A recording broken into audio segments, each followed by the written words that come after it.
Chers frères et sœurs bien-aimés dans le Seigneur, j'espère que vous n'êtes pas très fatigués. Donc, nous bénissons notre Seigneur qui nous a conduits jusqu'ici dans la compréhension de son infini amour pour nous et pour l'exigence du retour de cet amour qui constitue la prière des rondes. Et nous avons compris qu'il y avait deux problématiques majeures. La première, c'était de savoir comment est-ce que toutes les réalités créées, y compris inanimées et inconscientes, pouvaient rendre gloire à Dieu. La deuxième, c'est comment est-ce qu'on peut lui rendre la gloire parfaite qu'il nous a donnée. Et le Seigneur nous a dit qu'il y avait la parole qui était au cœur de la création comme son seul interlocuteur, puisque cela conduit à ce qu'il est, sa propre nature. Puisqu'au commencement était le Verbe était avec Dieu. La parole nous a dit, le Seigneur cimente la relation. La parole entretient le partage des sentiments et des cœurs. Et puisque l'homme est au cœur de la création, le seul capable de détenir la parole, lui seul est donc chargé de donner un retour d'amour parfait à Dieu ou au nom de toutes les autres réalités créées. Et pour ce qui est de la perfection de ce retour, le Seigneur nous a dit que ce serait seulement dans sa divine volonté qu'on pouvait lui retourner un amour parfait, puisque Dieu seul peut se donner à lui-même de manière parfaite. Donc Dieu seul est capable de se donner à lui-même un amour parfait. L'homme en est incapable de manière chronique. Et donc les rondes constituaient donc ce retour d'amour par la voix de l'homme dans sa divine volonté au nom de toutes les réalités créées. Et donc pourquoi est-ce que ce retour d'amour doit être fait? Tout simplement pour que la justice de Dieu soit équilibrée, pour que ce retour de l'homme corresponde à son projet qui est de faire advenir le règne. Tout simplement, la seule finalité, c'est que vienne le règne. Donc les rondes ne sont là que pour cela. Et donc quand nous avons terminé nos rondes, nous pouvons légitimement demander au Seigneur, maintenant que vienne ton règne. Et alors, comment est-ce que nous pouvons donc prier les rondes? Nous avons compris, frères et sœurs bien-aimés, qu'il était pratiquement impossible d'entrer dans une méthode exhaustive. Et nous pouvons, si nous avons le temps, consacrer 3 heures, 4 heures, 5 heures, 10 heures de temps à énumérer les réalités. Mais il était plus facile, si nous voulons entrer dans l'esprit de Sainte Thérèse au moment où les inventions se font des ascenseurs, dis-moi, je ne veux pas prendre les longs escaliers, je veux prendre l'ascenseur. Donc, et notre ascenseur ici, frères et sœurs bien-aimés, c'est de trouver qu'est-ce qui, dans la méthode, peut nous, en un seul acte, impacter toutes les réalités créées, toute l'œuvre de la rédemption et toute l'œuvre de la sanctification.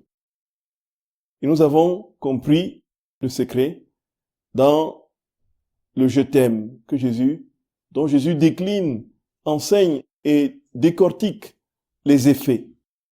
Le je t'aime, dit Jésus, impacte toutes choses, traverse les temps, traverse l'univers, ainsi de suite. Et donc, plus encore, il nous dit que toutes ces réalités que nous atteignons par le je t'aime sont en nous. Et donc, nous n'avons pas à déployer une imagination importante pour entrer dans ces réalités et déposer nos je t'aime. Il suffit tout simplement d'entrer au cœur de notre cœur et de retrouver la création, la rédemption et la sanctification et de répéter des je t'aime sans cesse qui vont toucher toutes ces réalités. Et si c'était une méthode de l'imagination comme Saint Ignace de Loyola, il aurait été pratiquement difficile, mais pour ceux qui n'ont pas la faculté d'imaginer, c'est pas tous qui peuvent imaginer des choses, voyez. D'entrer dans la prière, puisque ce serait limité à ceux qui ont une imagination proéminente. Mais or, visiblement, la méthode est pour tous. Le Seigneur nous demande à tous, c'est une obligation, sinon nous serons des voleurs, de faire des rondes. Alors, si nous oblige tous, il faudrait qu'il nous donne une imagination à la dimension de son imagination à lui, et dont le contenu est parfait et éternel. Or, ce n'est pas possible humainement. Le seul acte qui est requis, c'est d'entrer dans sa divine volonté Et donc retrouver toute chose dans sa divine volonté qui est en nous et poser sur chacune des réalités un je t'aime par un seul acte, un seul je t'aime qui impacte toute chose.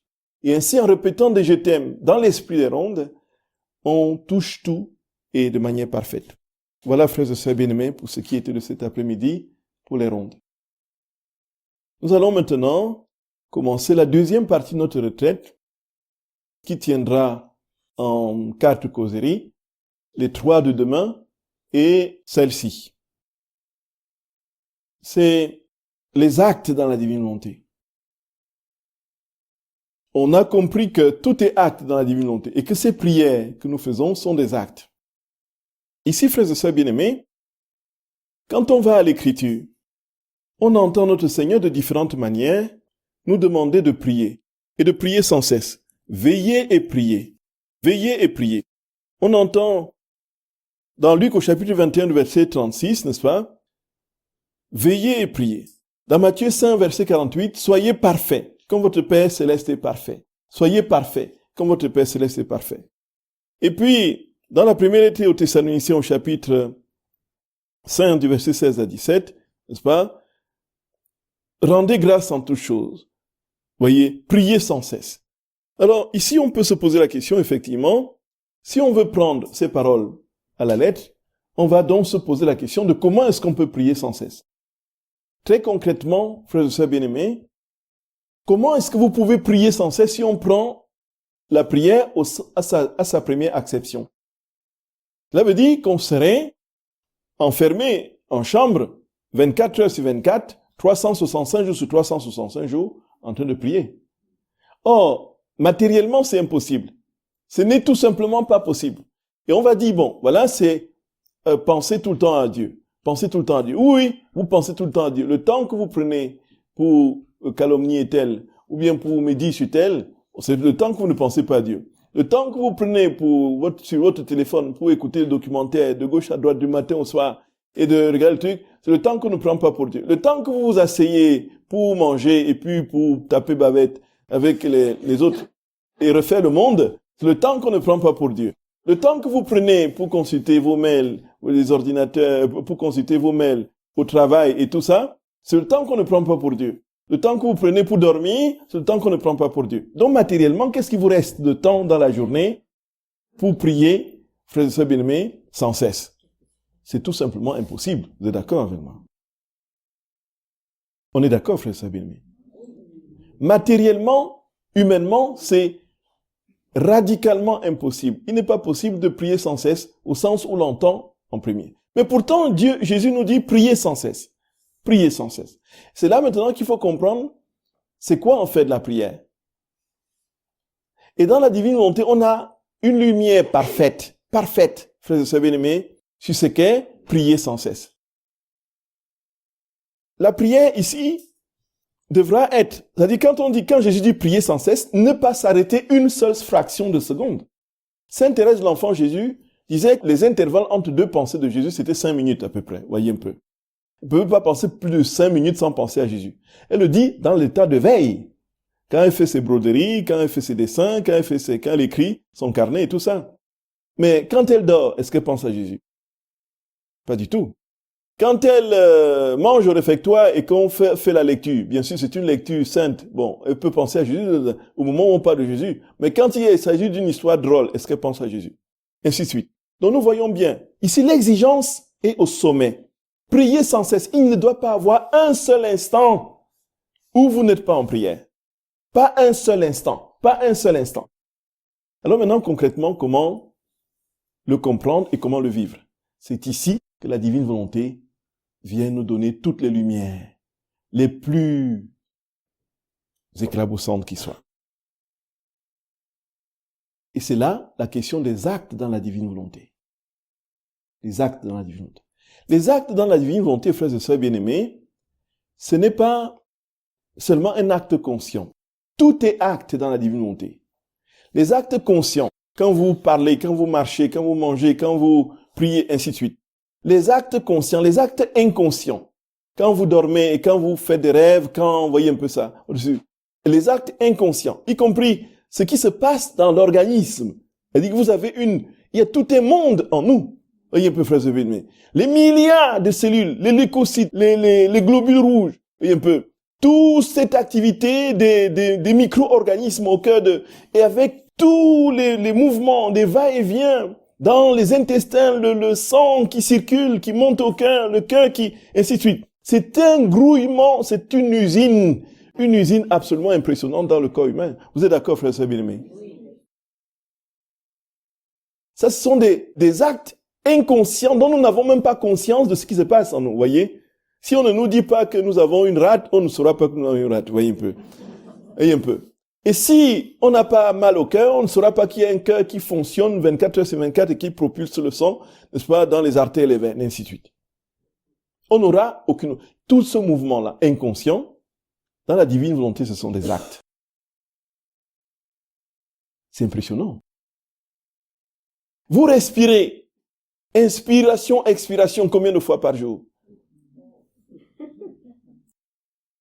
Là, ce sont des actes. Vous n'êtes pas conscient de la respiration, sauf si vous avez mal au poumon. Et le cœur qui bat, systole, distole, combien de fois par minute? Combien de fois par jour? Là, ce sont des actes. Impressionnant, non? Cela veut dire que si vous êtes dans la divine volonté et que vous priez dans la divine volonté, c'est tout votre être entier qui est investi de Dieu. Les cellules du corps, le sang qui coule dans les veines, le mouvement du cœur, systole, distole, tous les micro-organismes, tout ce qui a comme vie dans notre être inconscient, se sont investis par Dieu. La respiration les pas que nous marquons, ainsi de suite, tout ça, ce sont des actes. Nous ne sommes pas conscients. Quand vous commencerez à penser, mettre un pas devant l'autre, c'est que vous avez un problème. C'est qu'il y a un problème. Soit que vous avez mal aux jambes, soit que vous titubez, soit qu'il y a un problème nerveux qui fasse que vous devez prêter attention au pas que vous mettez devant l'autre, voyez un peu. Mais si vous êtes valide et que vous commencez à dire, je vais mettre la gauche et puis la droite, et puis la gauche, la droite, maintenant c'est la gauche ou la droite, voyez un peu.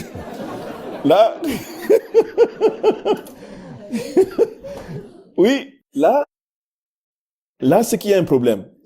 Vous êtes inconscient. Les pas se posent l'un devant l'autre sans réflexion. Là, ce sont des actes.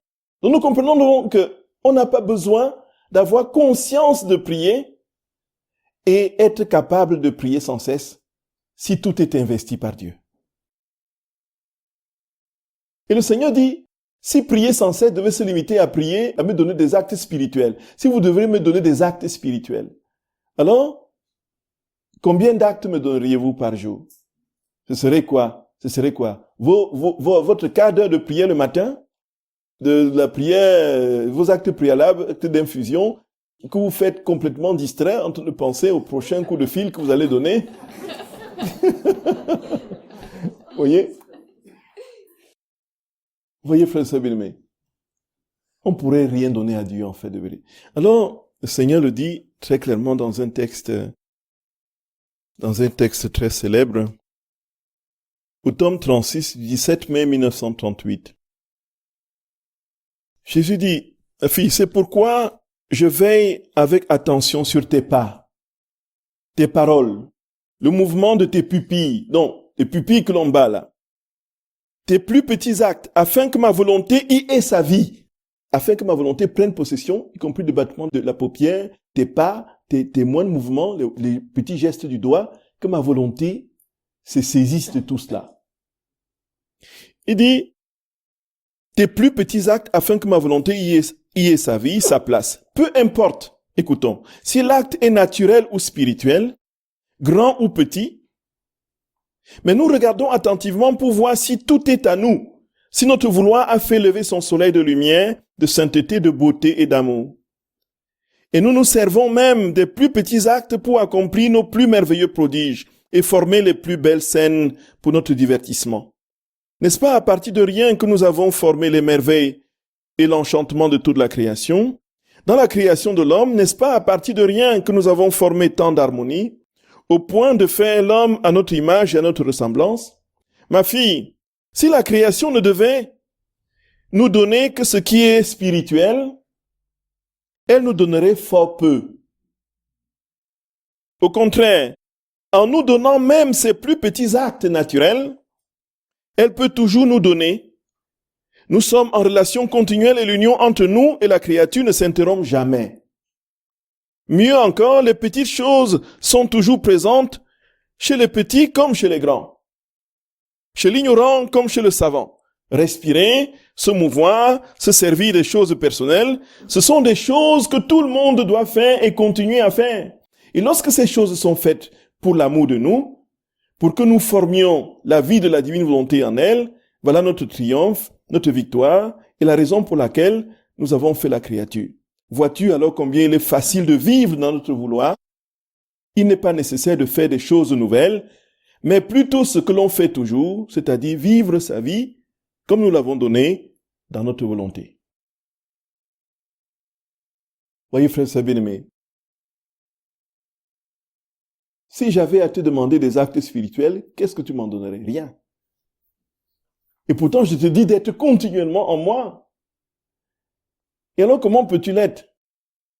Tu as tout à t'apporter. Les moindres petits actes, assure-toi tout simplement que je suis dans le moindre petit acte que tu poses, qu'il soit spirituel ou naturel. Et ces actes-là, on les trouve chez les grands. Tu n'as pas besoin d'avoir lu, n'est-ce pas, des encyclopédies. Le savant comme le fou, comme dit l'Écriture, n'est-ce pas, le sage meurt aussi bien que le fou. Donc, nous mangeons tous. Les plus grands de ce monde, sa table, ils mangent, ils dorment, ils boivent. Tous ces actes naturels, assure-toi tout simplement que ces actes sont investis par moi. Donc cela veut dire quoi? Cela veut dire que quand nous demandons à la divine volonté de venir se saisir de nous, quand le Seigneur vient en nous, il prend possession de tout.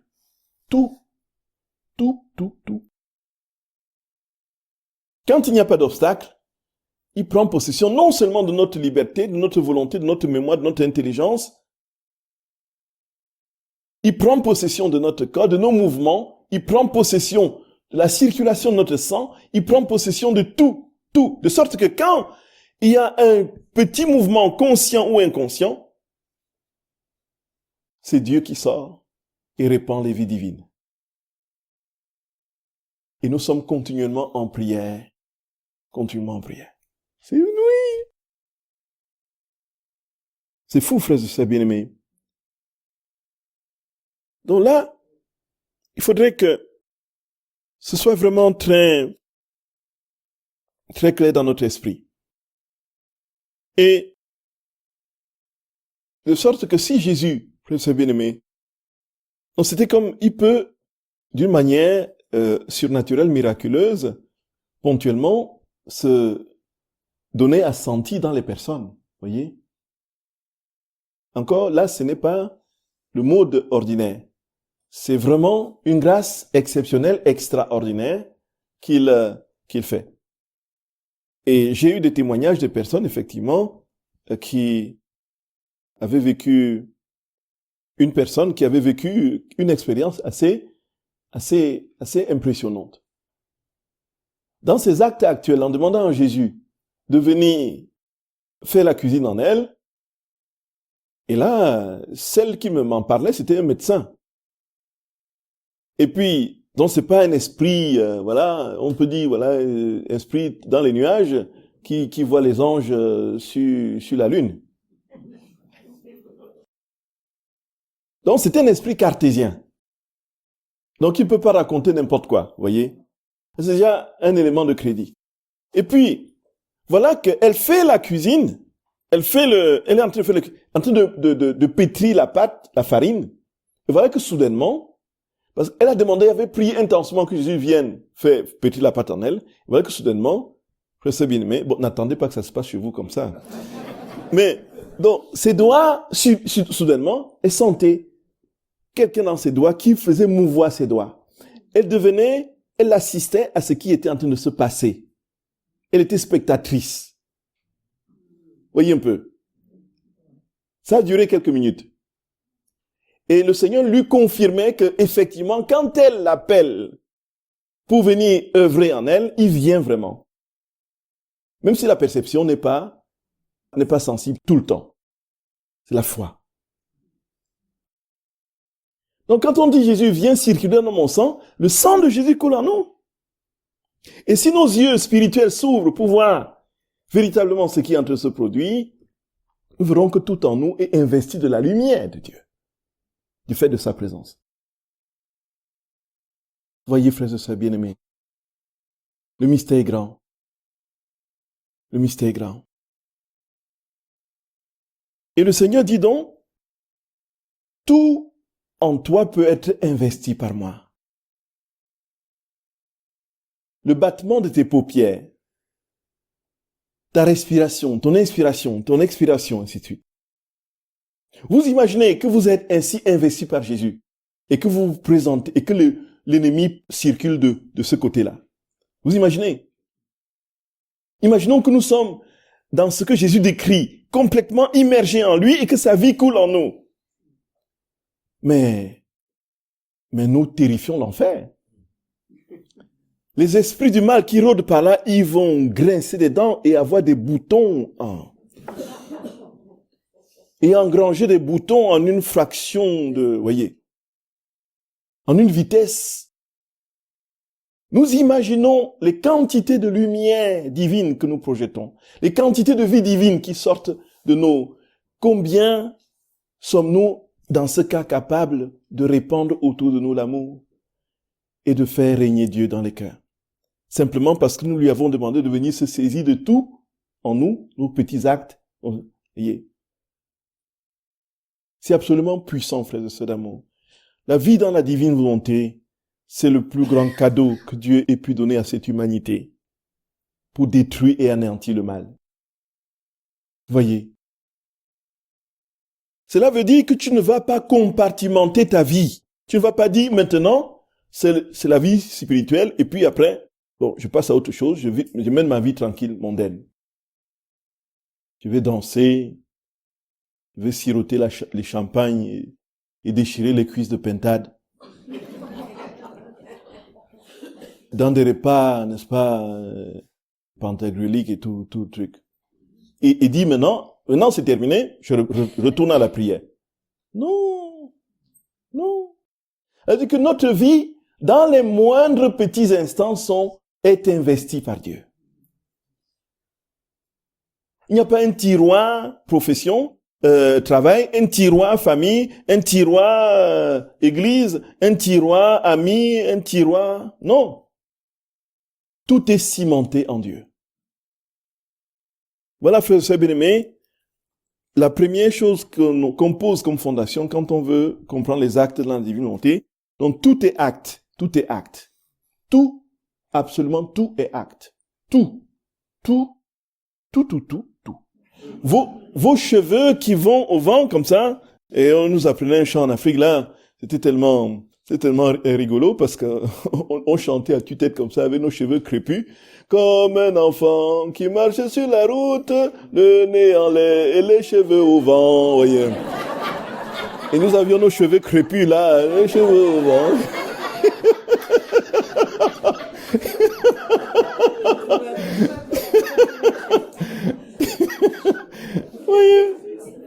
Voyez. Voyez. Donc Dieu se saisit de nos cheveux. Et quand ils vont au vent, ils produisent des vies divines. Et on va dire, mais, et vous là, vous racontez des trucs comme ça, où est-ce qu'on trouve ça dans la Bible et tout ça? Oui. Et on va les renvoyer aux actes des apôtres. Au chapitre 19, je crois. Dit les habits qui touchaient, les vêtements qui touchaient leur corps guérissaient les malades. Voyez? Vous trouvez les cheveux de Padre Pio qui vont dans le monde qui guérissent les malades. Allez chercher, couper les cheveux de Macron ou de Chirac.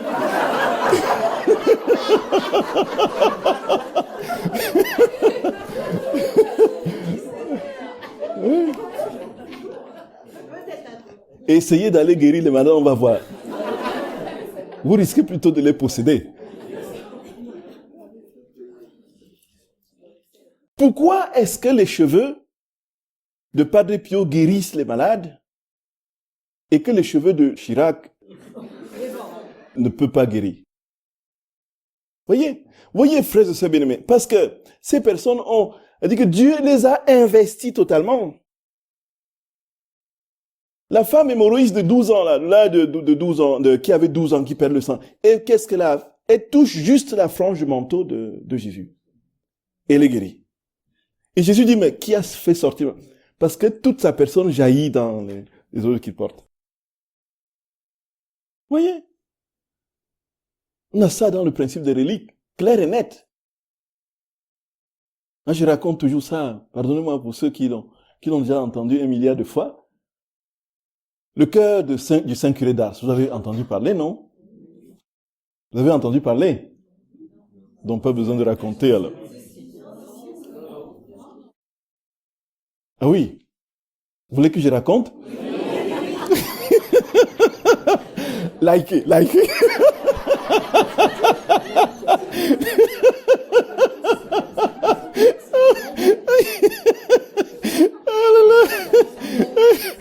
Frères et sœurs bien-aimés, non, en fait, vraiment, quand on lit les écrits du livre du ciel, et quand on connaît un tout petit peu l'écriture, la Bible, mais tout est lumineux. Tout est lumineux. On n'invente rien. Quand Jésus dit qu'il investit tout dans les moindres, toutes les fibres de notre être, de notre corps, tout en nous, mais c'est dans l'écriture, ça. Pierre qui a régné Jésus. Paul qui a été un persécuteur des chrétiens. Ils se sont convertis, se sont donnés au Seigneur totalement, pleinement. Après, ils ont commencé à prêcher, les habits qui les touchaient guérissaient les malades. Mais comment comprendre ça?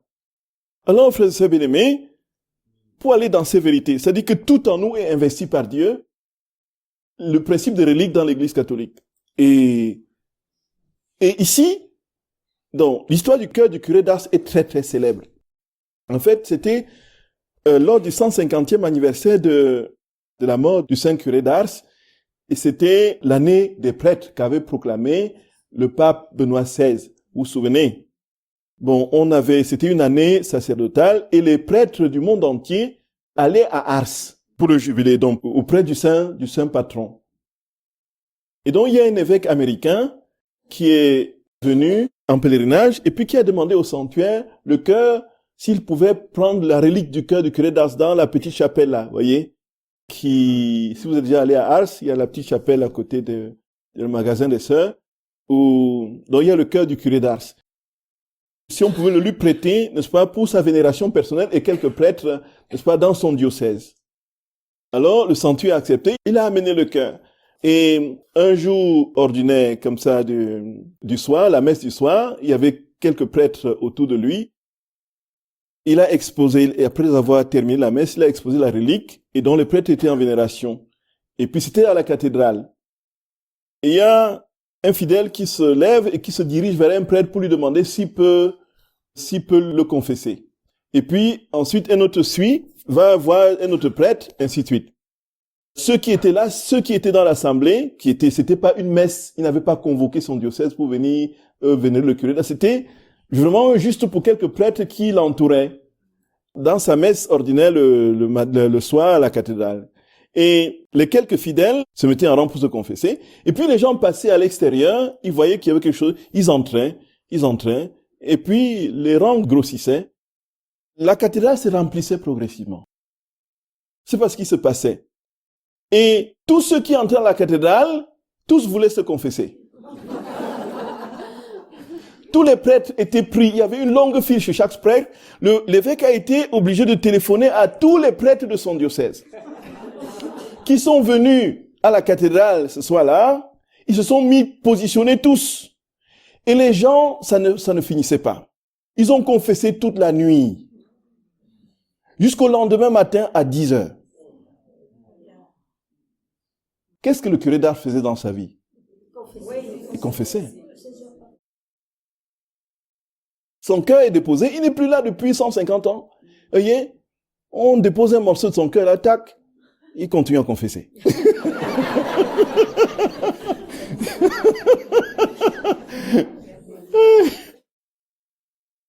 Toute la nuit, frère Sabine. Quand on dit que Dieu nous investit, c'est quand le Seigneur nous demande d'être pur, quand nous invite à être pur, la pureté, frère Sabine, du cœur, du corps, de l'âme, de l'esprit, c'est pas pour rien, parce qu'il veut prendre possession de tout. Il n'y a pas une seule instance de notre personne qui ne doit lui appartenir. Tout doit être à Dieu, tout doit être à lui. Donc les actes dans la divine volonté, ce sont des actes petits ou grands, conscients ou inconscients, naturels ou spirituels. Quelle est la nature maintenant de ces actes dans la divine volonté? Quelle est la nature d'un acte dans la divine volonté? Les actes dans la divine volonté sont complets, parfaits, infinis et éternels. Ici intervient un autre théorème, si on peut parler comme ça, dans la vie dans la divine volonté. Voyez un peu. Un autre théorème dans l'acte, une autre vérité. En fait, la première vérité, c'est que tout est acte. Première chose, tout est acte. Deuxième, c'est que Dieu est totalement dans son acte. Voyez, quand il prend possession d'un acte, il est totalement dans l'acte. Cela veut dire qu'il met tout ce qu'il est dans l'acte. Et c'est pourquoi l'acte produit sa vie. Parce qu'il est totalement dans cet acte-là. Et c'est pourquoi cet acte est toujours parfait. Pourquoi cet acte est toujours complet? Elle dit, vous baillez, vous avez posé un acte complet, parfait, dans la divine volonté. Voyez un peu. Vous baillez, vous répandez les vies divines. Vous ronflez, vous répandez les divines.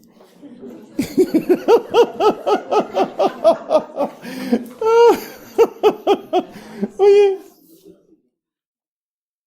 Vous respirez, autant d'inspiration et d'expiration, vous répandez des vies divines.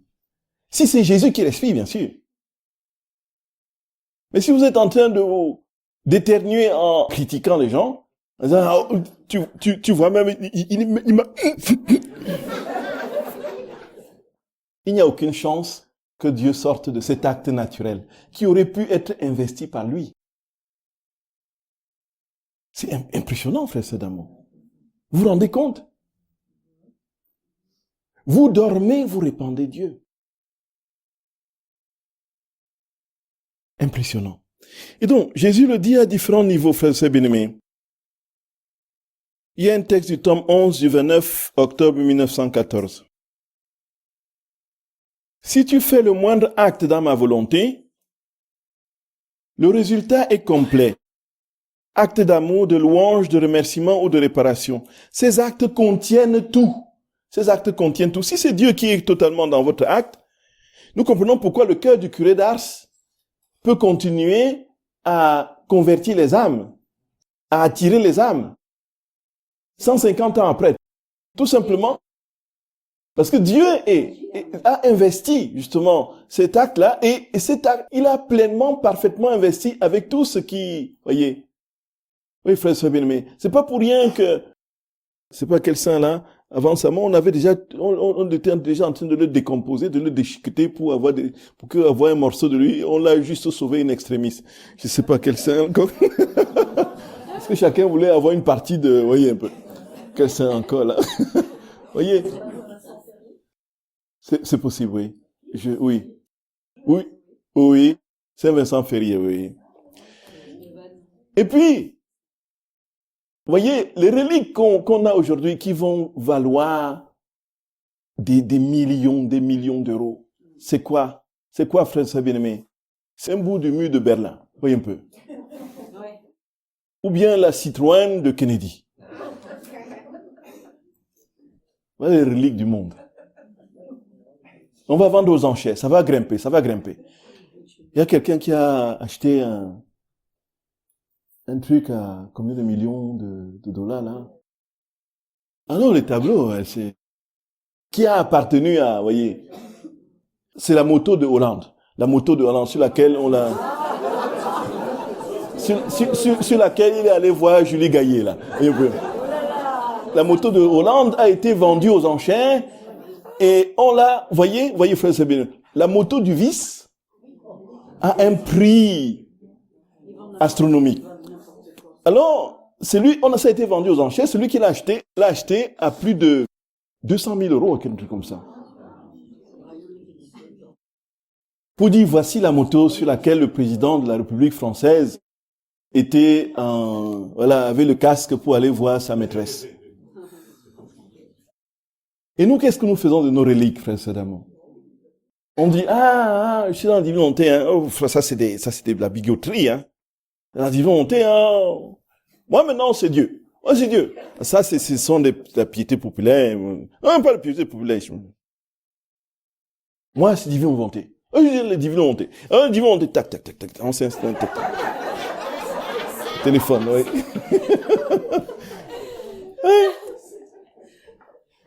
Oui. Jésus dit, uniquement les actes dans ma volonté sont dignes de moi. Car pour donner honneur et satisfaction à un être parfait, des actes parfaits et complets sont nécessaires.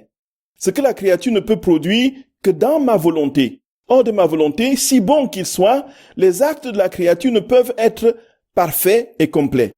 Tout travail fait hors de ma volonté par la créature est pour moi un travail inutile. Comment savoir si un acte...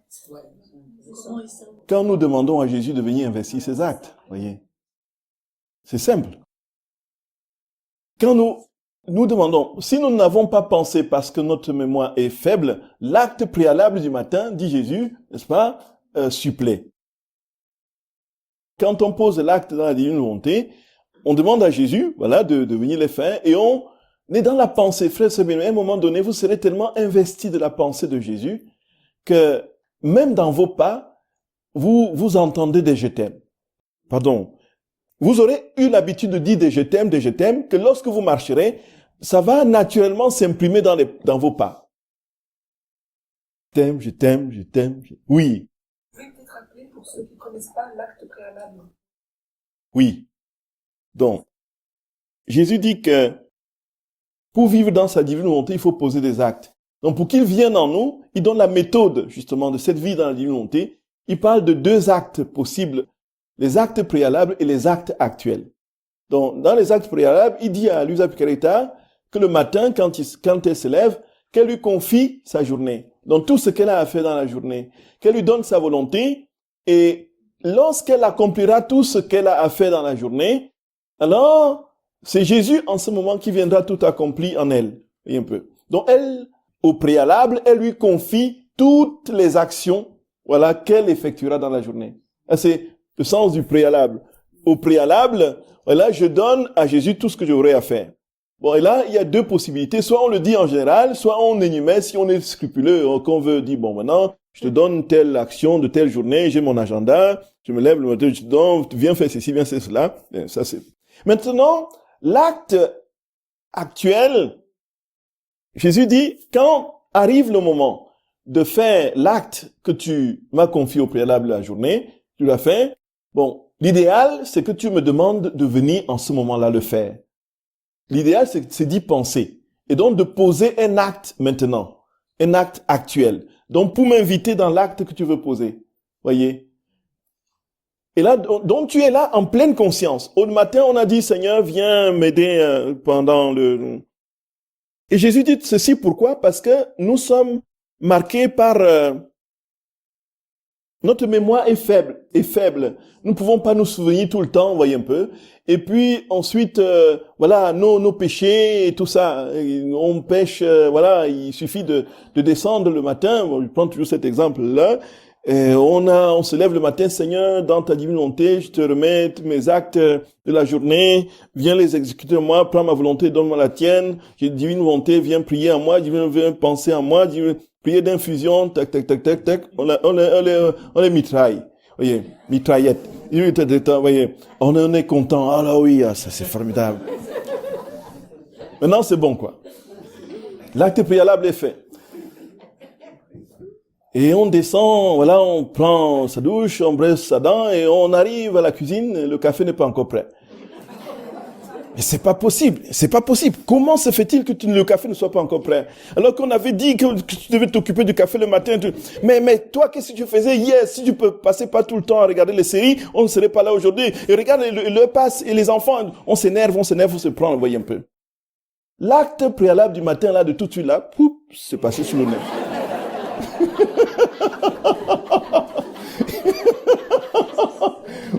Oui. Tout ça, c'est déjà décomposé dans la dispute, dans les énervements, dans les éclats de voix, dans les rancœurs qui en ont résulté. Et puis, maintenant, voilà, qu'est-ce que je fais maintenant? Là, bon, quand même, je vais rapidement chercher mon café dans le tiroir, je chauffe l'eau et tout ça, et puis je me mets à table et dis à Jésus, viens prendre ton café en moi. Mon gars, je ne viendrai pas. Hein? Tu prendras ton café tout seul.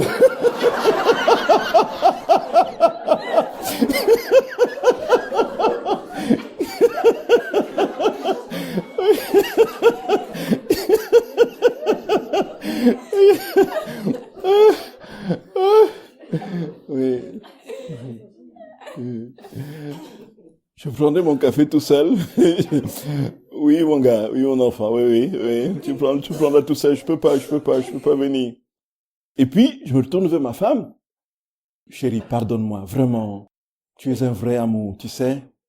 Je me suis énervé pour rien, mais tu es tout ce que tu fais, je ne vois toujours pas. Vraiment, je te demande humblement pardon. Oui, mon chéri, je te pardonne. Et je te tiens dans les bras. Jésus, tu viens maintenant? Ah oui, bien sûr. Flamme!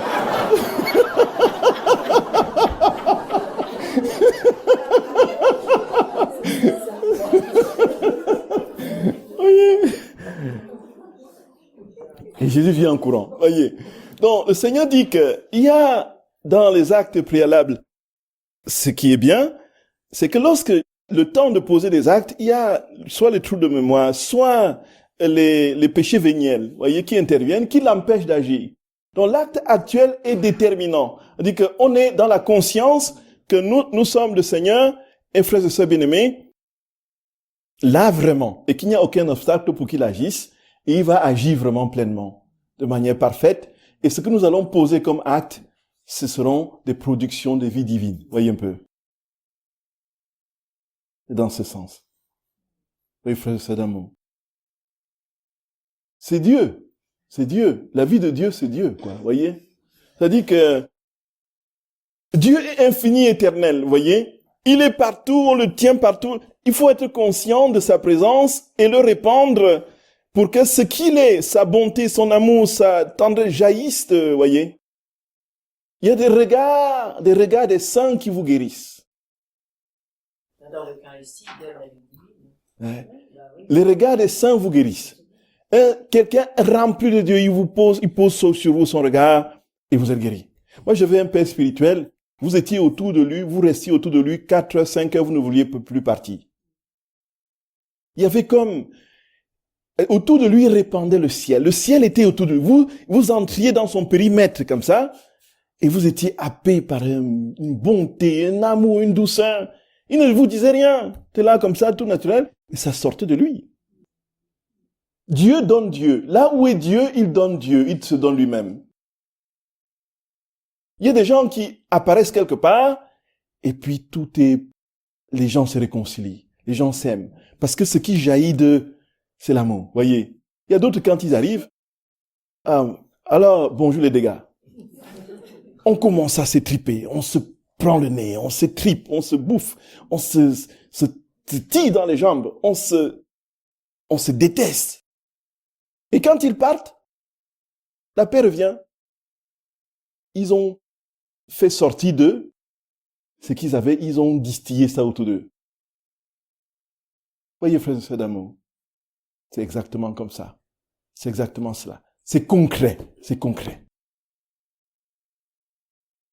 Je vous salue Marie, pleine de grâce.